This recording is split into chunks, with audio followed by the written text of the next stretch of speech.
Muito bem, pessoal. Antes da gente pegar e começar a resolver o exemplo, eu quero mostrar primeiro qual que vai ser o fluxograma para a gente dimensionar uma ligação parafusada. Então vejam bem, eu vou te dar uma sequência de dados, e esses dados aqui vai ser madeira, vai ser o tipo de carregamento e assim por diante. E daí você vai ter que encontrar da ligação o que a gente chama de T, que é a espessura convencional. Ou seja, a madeira que você vai estar conectando, na verdade você tem madeira de diferentes espessuras. Pode ser que seja de diferentes espessuras. E eu preciso saber qual que é a espessura convencional que você vai estar utilizando. E outra coisa também, tem limitações quanto ao diâmetro que você pode pegar e colocar da tua ligação. Então isso aqui, a gente vai iniciar fazendo isso daqui, né? Uma vez que isso daqui está determinado, você consegue determinar qual que é a tensão resistente da madeira. E também qual que é a tensão resistente do meu parafuso. Porque o que vai acontecer? O modo de colapso da tua ligação, ela vai depender ou da tua madeira ou do teu parafuso. Alguém vai entrar em colapso primeiro. Eu vou precisar limitar isso daqui. Isso daqui vai ser feito essa análise por um fator que a norma chama de beta-limite. Então, esse beta-limite é que vai dizer, olha, vai existir embutimento da madeira, ou seja, o teu parafuso vai penetrar a madeira e, portanto, é o que vai limitar é a madeira, ou você vai ter uma flexão do pino seguido da formação de uma rótula plástica e, portanto, o teu parafuso ele não resiste a esse carregamento, a essa solicitação. E também o que vai acontecer a partir do momento que você descobre o que é, você pega e realmente acha qual que é a força resistente em cada plano de corte. Plano de corte. Então veja que a tua ligação ela vai ter inúmeros planos de corte, sendo plano de corte onde você vê que está acontecendo a ligação de uma seção para outra seção. E com isso sim eu vou pegar e determinar qual que é o número de parafusos que eu vou estar utilizando. Tá? Bom, primeira coisa, eu preciso determinar aqui T de máximo. Para isso, a norma traz algumas quesitos, né? Então, ó, primeira coisa, né? Você vai ver aqui, eu já coloquei escrito, porque senão ia demorar muito. Se você olhar na norma, na página 33, coluna 2, página 2, ela vai falar sobre a resistência de um pino. E ela fala o seguinte, ó. Vai depender da resistência ao embutimento, eu disse lá para vocês. Ele chama esse aqui de FW, E de embutimento, D de projeto.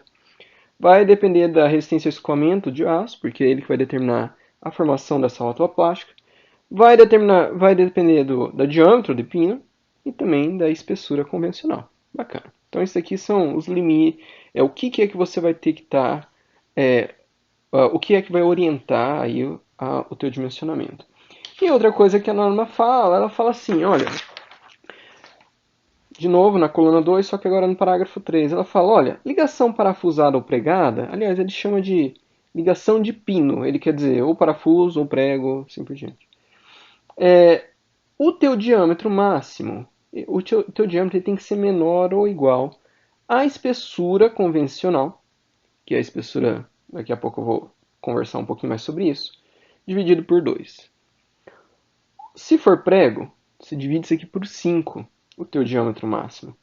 Só que se você pegar esse D0 aqui, é a furação, a pré-furação, o diâmetro da pré-furação for igual o diâmetro do teu prego, daí você pode ir até D sobre, o teu diâmetro tem que ser menor ou igual a T sobre 4.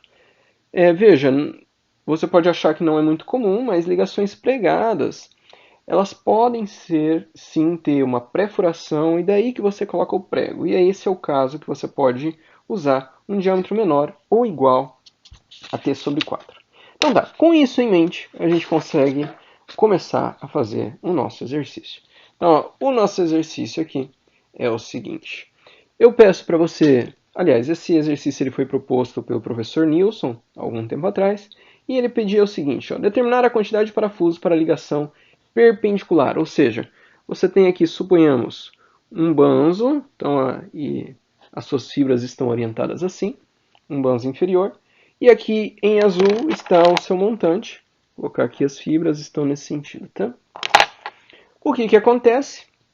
O teu banzo inferior está aqui, é essa peça nesse corte que você está vendo aqui retangular. E o teu montante, na verdade, são dois pedaços de madeira, né? De 3 centímetros por 3 centímetros, comprimento tanto faz. Enquanto que essa tua peça aqui do banzo inferior, ela tem 8 centímetros, tá? Madeira conífera. Então, ó, quais são as informações que eu tiro aqui? Ó, madeira conífera C30, isso daqui você já sabe lá desde as suas aulas anteriores, que isso daqui é o nosso FC0K de 30 MPa. O professor Nilson ele gostava de trabalhar em decanewton por centímetro quadrado, então decanewtons por centímetro quadrado, basta você multiplicar MPa por 10, tá? Então, isso aqui é deca, ou seja, 10 vezes newton por centímetro quadrado. Aparentemente, dá uns números bem interessantes se você usar em decanewton e centímetro quadrado. Parafuso tem tensão de escoamento característica de 600 MPa. Ideia que fala, ó, a madeira tem umidade classe 1, madeira serrada e o carregamento é de longa duração. Na verdade, essas informações aqui são necessárias para calcular o seu CAMOD, que nesse caso, seguindo as suas aulas anteriores, você vai saber esse CAMOD aqui, 0,56. Muito bem. Então, eu vou pegar e seguir aquela estratégia que eu montei para vocês no fluxograma, tá? Então, ó, o que é que eu vou começar a fazer? Eu vou pegar, aqui está exatamente qual vai ser a sequência, ó. Vou calcular o diâmetro máximo do pino, eu coloquei aqui ó, embaixo, onde você vai estar encontrando essas informações. Então, na norma está na página 34,2. Depois, eu vou verificar qual que é a tensão resistente da madeira. Tá aqui também o que é que eu uso para calcular isso. Na continuação, eu vou achar qual que é a tensão resistente do parafuso, a resistência do pino para uma seção de corte, força resistente em cada face de corte, número de parafusos e vou apresentar uma discussão. Então vamos lá. Primeira coisa, eu preciso calcular qual que é o diâmetro máximo do pino. No meu caso, é um parafuso, né? Então, ó, ele diz o seguinte: você deve primeiro determinar qual que é essa tua espessura convencional, tá? Então, essa espessura convencional, ela é dada pelo seguinte: espessura convencional ela tem que ser menor do que T1 ou T2 sobre 2. Você vai me perguntar, o que é T1, o que é T2? Olha só, se eu tivesse só um plano de corte, então suponhamos aqui eu estou fazendo isso aqui, isso daqui seria o meu T1, isso daqui o meu T2. Já que eu tenho dois planos de corte, na verdade ele entende que essa peça aqui é T1. Tudo bem? Então, ó, o que eu vou fazer? Eu vou simplesmente... Isso aqui a norma traz um desenho para mostrar quem que é T1, quem que é T2 e assim por diante. Mas olha, qual que é o importante aqui? Ó? Quem que é T1? T1 aqui ó, são 3 centímetros. Quem que é T2 sobre 2? Bom, T2 é 8, dividido por 2 são 4 centímetros. Então, com isso, sai que a tua espessura convencional, isso aqui vai estar usando bastante, tá? É de 3 centímetros. Porque isso aqui vai delimitar a madeira, né? A resistência da madeira, essa espessura convencional. Mas, na verdade, eu calculei isso aqui porque o diâmetro máximo depende dela. Então, o diâmetro máximo, a norma diz que para ligação parafusada deve ser menor ou igual a T sobre 2, que em nosso caso aqui é 1,5 centímetros. No entanto, eu não tenho parafuso de 1,5 centímetros, mas eu tenho parafuso de meia polegada. parafuso de meia polegada, isso daqui, ó, 1 polegada são 2,54 centímetros. Meia polegada, 1,27 centímetros. Então, por uma questão do que eu tenho no mercado, a partir de agora, o meu D está aqui. O meu D, o diâmetro do parafuso que eu vou estar utilizando vai ser um diâmetro de 1,27 centímetros. Muito bem, duas informações importantes. Agora vamos entender qual que é a tensão resistente da madeira. Veja que eu estou tracionando, tem uma tração aqui neste elemento. Portanto, o que vai acontecer? Eu vou ter este elemento horizontal em que eu estou colocando aqui tensão a partir desses parafusos perpendicular a essas fibras. Aqui está no eixo da fibra, que é muito maior a resistência no eixo da fibra do que perpendicular a ela. Então, quem que vai estar sofrendo aqui, quem que eu vou estar verificando, é, na verdade, o embutimento aqui nesse meu banzo inferior. Então, o que eu vou precisar fazer? Eu vou precisar saber qual que é a tensão. E daí não é a tensão de embutimento, de penetração, né? A 90 graus de projeto. Isso daqui é dado nesta tabela 12, você tem uma série de equações para, a partir do teu FCK ou FC0D, achar quais são essas outras tensões de embutimento. Tá? Então ele diz o seguinte, que ela é 0,25 do FC0D, que você sabe já como calcular, vezes alfa E, que é um alfa de embutimento. Aí. Então veja bem, a tabela 12 foi quem trouxe essa equação aqui para você. A tabela 14 ela vai trazer esta outra informação para você. Deixa eu só mostrar aqui, eu acho que ajuda. Olha, na norma, se você pegar e olhar aqui ó, na quarta linha, ó, FE90D 0,25 de FC0D alfa E, que é a equação que eu coloquei aqui para você. Tá? Então essa aqui é a tabela 12. Lá no final da página, você vê tabela 14. Na tabela 14 ele fala quem que é o alfa E. Então, ó, ele fala diâmetro do pino 1,25 centímetros. O alfa E teu, ele vai ser, então esse aqui, ó, teu alfa E, ele vai ser de 1,68. Então, o alfa E ele depende do diâmetro do pino, tá? Muito bem. Próxima coisa, né? Eu preciso saber quem que é o meu FC0D. Então, esse daqui você já fez algumas vezes, né? Então, o que acontece? O teu FC0D, ele é igual ao Kmod, que multiplica FC0K dividido pelo gama. E aqui você vai usar o gama de compressão, tá? Porque você está achando tensão de compressão, né? Então, o Kmod, você já tinha visto aqui. Esse aqui é 0,56. FC0K, eu tinha dado para você aqui, ó, 300. Lembrando, isso aqui está em decanewton por centímetro quadrado. O gama C, esse daqui você sabe que ele é de 1,4. Então, portanto, agora eu consigo calcular essa tensão de embutimento a 90 graus. Ela é igual a 0,25. Kmod, desculpa. Então, toda essa tua história aqui, que eu vou colocar aqui tudo escrito mesmo. 0,56 vezes 300, dividido por 1,4, vezes o teu alfa E de 1,68. Então, esse aqui vai te dar um FE90 de igual a 50,4 deca newton por centímetro quadrado.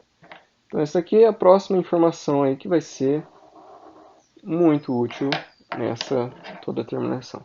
Então, mas agora eu sei tensão resistente da madeira. Mas lembra, eu vou ter que verificar entre madeira ou parafuso, quem que vai ser o meu limitante. Então vamos pegar e achar aqui, ó, tensão resistente do meu parafuso. Então, isso daqui é FY, tensão de escoamento de projeto.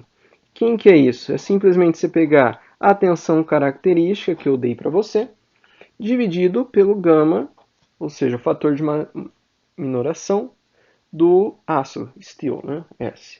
Então, ó, isso aqui é nada mais, nada menos que 6.000 dividido por 1,1. Veja, o fator de minoração é bem baixo, né?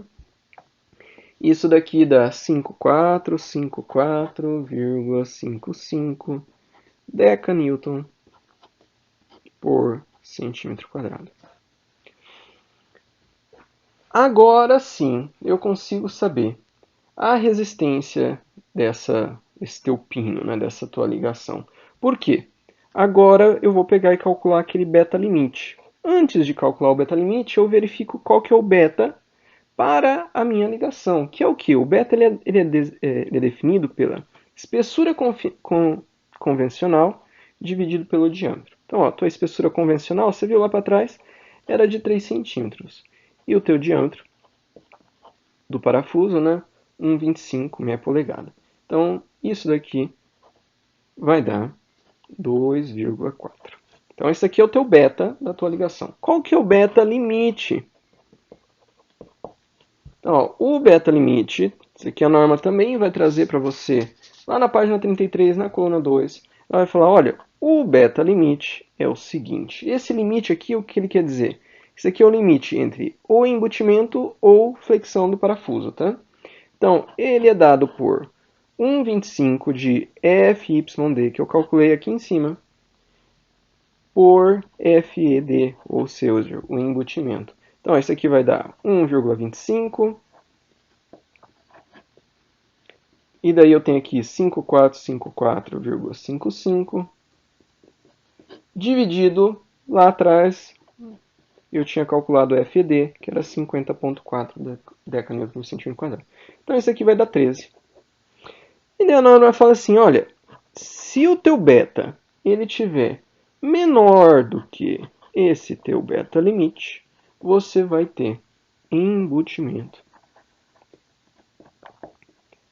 Então, na sua ligação, qual que está sendo o problema? Problema entre aspas, né? Quem que está entrando, quem está favorecendo, levando ao colapso é a madeira, tá? Então, embuteamento vai ser o nosso problema aqui.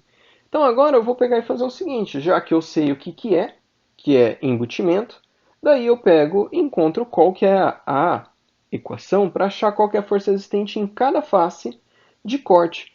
E a norma ela vai te dar, olha, essa força ele chama de RV. Então o V eu acredito que venha de cisalhamento, né, D de projeto. RVD1 ele é dado por 0,4 vezes t quadrado sobre o beta teu vezes o FE 90D. Então vamos lá, ó. RVD1 ele vai ser igual a 0,4. Qual que é a tua espessura?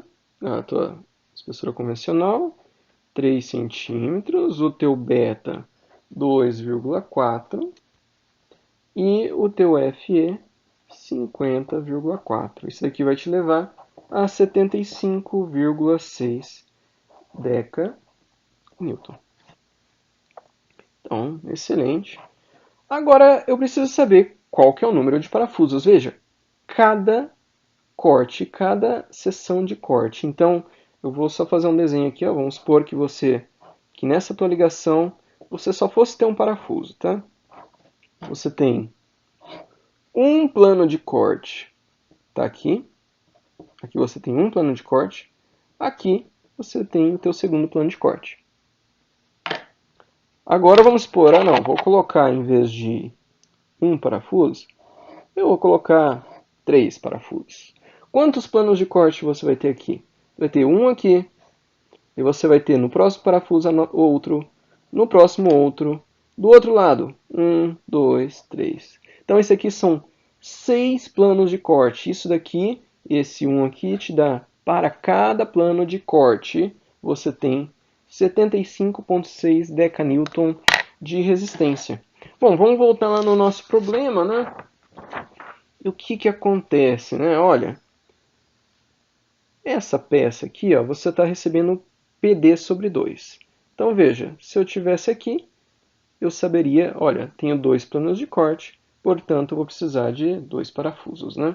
Então o que acontece? Se eu quero saber o número de parafusos, basta que eu pegue um desses elementos, então quanto é que está chegando de carregamento nele? P sobre 2. E eu dividir por cada plano de corte. E daí já sai direto qual que é o número de parafusos. Se não, se eu fosse pegar aqui todos os 6, eu teria que multiplicar 2 no final, pegar D, multiplicar por 2. Então não faz sentido. Então, ó, já dá para sair daqui. Então eu vou ter PD, então P é 104 dividido por 2, dividido por 75,6. Então isso aqui está dando para mim 9,33 parafusos. Eu não tenho jeito de fazer 9,33 parafusos. Eu vou fazer uma ligação com 10 parafusos. Certo. Então isso daqui é o que eu preciso, né? Eu preciso de 10 parafusos. É possível fazer isso? É. Mas tem alguns limitantes. Ó. O que eu estou trabalhando? Isso daqui, você faz o detalhamento da tua ligação baseado nessas dimensões. Então aqui é se estivesse alinhado, né, os dois elementos. Agora aqui esse um elemento está perpendicular ao outro. Veja, no momento em que eu estou tendo tração nessa barra, eu vou ter que respeitar esse diagrama de montagem, né? Veja que eu vou precisar de 11 parafusos, aqui eu só tenho 4. Ou seja, se eu preciso de 11 parafusos, eu vou ter que pegar 1,5 vezes o diâmetro do meu parafuso, que nesse caso é meia polegada, e daí eu vou precisar do espaçamento entre eles, mais 4D lá em cima. O que vai resultar isso daí? Isso daí vai me resultar em uma peça, ou esse banzo aqui vai ficar muito alto, ou esse montante vai ter que ficar muito largo para eu conseguir colocar alguma coisa além. Bom, aqui na verdade ele nem considera, ele só fala que você pode colocar aqui 3D entre eles. Então realmente é uma ligação que não ficou bacana. Provavelmente você teria que pensar em colocar um elemento de madeira que não fosse só 3 centímetros, fosse alguma coisa a mais. Ela está precisando ser repensada, essa tua ligação aqui de 10 parafusos. Não vai ficar muito bacana, vai ficar muito alto essa peça. Outra opção que você tem é colocar um anel. Na hora que você coloca um anel, o que acontece? Esse anel ele cria ali uma zona bem resistente para o seu parafuso também. Talvez seja uma opção. Mas agora é hora de estudar esse caso e repensar para saber o que é melhor para o seu caso. Bom, mas de novo, lembrem-se, você tem que ter isso aqui em mente. Qual que é o fluxograma? Veja que eu achei os dados, vi resistência em madeira, resistência em parafuso, e fui atrás desse beta limite, qual que era o beta que eu tinha. Decidi entre embutimento ou fricção, no meu caso foi embutimento. Daí eu achei qual que era a força resistente em cada plano de corte, e daí sim cheguei no número de parafusos. É isso, pessoal. Obrigado.